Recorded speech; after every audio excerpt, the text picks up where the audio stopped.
A shelter worker named Grace once said something she would never forget.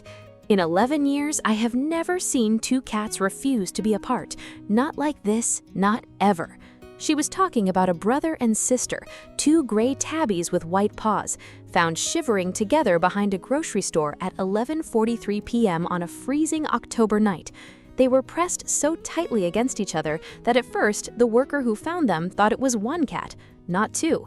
Their names were Milo and Nova. Nobody knew their real names, of course. Strays do not come with paperwork, but the volunteers gave them these names because Milo always watched the door like a soldier on guard, and Nova always watched Milo. Before the shelter, before Grace, before any of it, they had survived an entire summer on their own. Nobody knows exactly how long. Neighbors near the grocery store said they had seen the two young cats sleeping in a drainage pipe together as early as June, sharing scraps, sharing warmth, sharing everything they had, which was almost nothing at all. One woman said she once tried to feed only Milo, thinking he looked hungrier of the two. Nova refused to touch her own bowl until he had eaten his fill first. For 3 weeks, they lived in the same intake cage, curled into a single shape, tails wrapped around each other like rope. Then the shelter director made a decision that seemed, on paper, completely reasonable. Adoption numbers were low, space was tight, bonded pairs take twice as long to place as single cats, so she gave the order: separate them. Milo went to cage 14, Nova went to cage 2, all the way across the building. And what happened next is the reason this story exists. Milo stopped eating.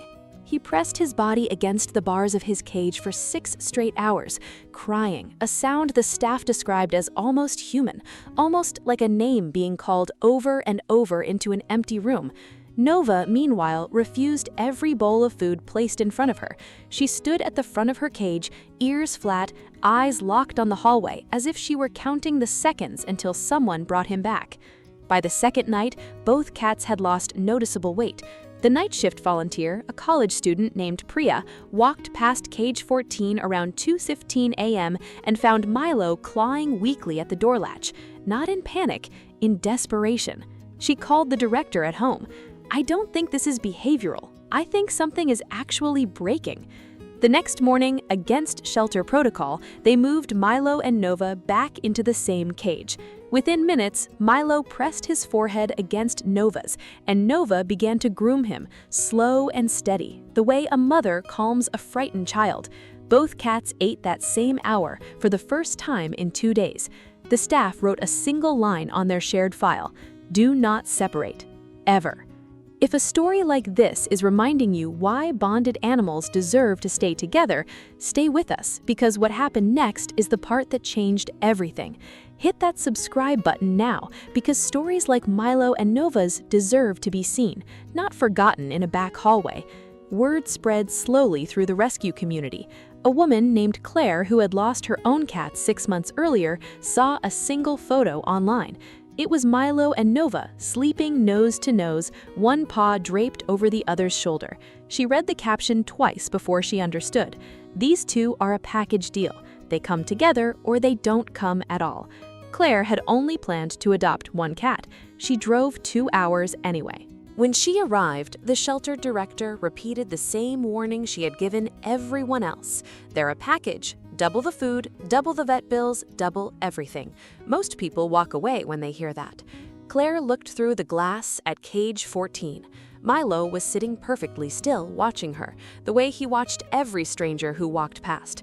But Nova was doing something different. She was staring not at Claire, but at Milo, checking him the way she always did. "I'm not most people," Claire said quietly. "I know what it's like to lose someone. I'm not doing that to them." She signed the papers for both cats that same afternoon.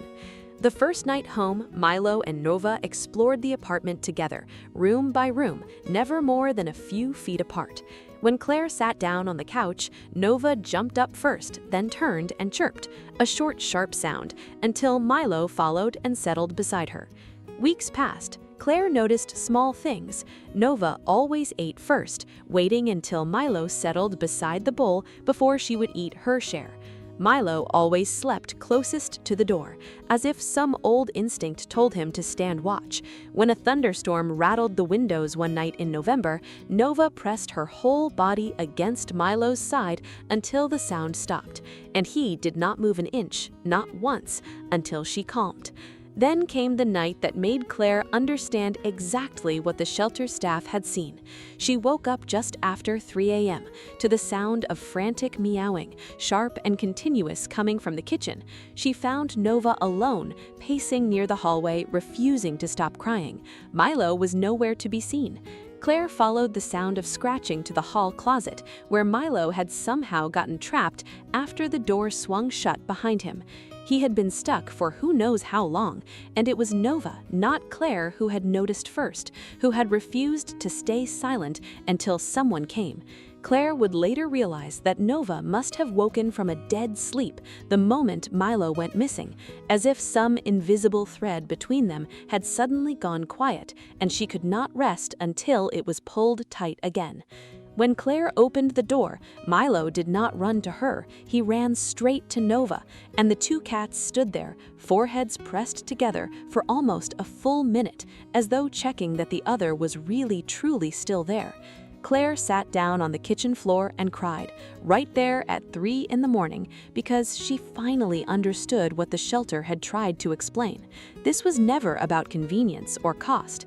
This was about a bond stronger than fear, stronger than separation, stronger than anything a cage or a hallway could ever break. Today, Milo and Nova are inseparable in every sense of the word. They eat together, sleep together, and greet Claire every single evening at the door. Nova still checks on Milo first, every time, before she does anything else. Milo still stands watch by the door, but now he only relaxes when Nova is close enough to touch.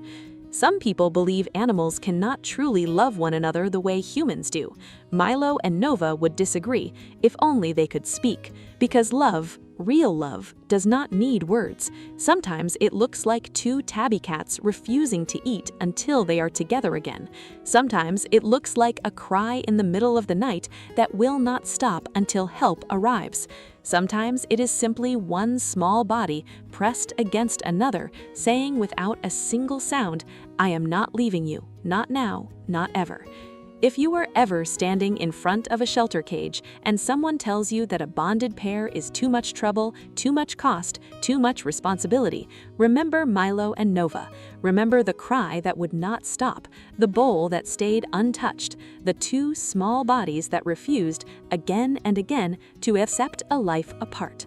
Some bonds are inconvenient, some bonds are expensive, but some bonds are simply not meant to be broken, no matter how many reasons the world gives you to try.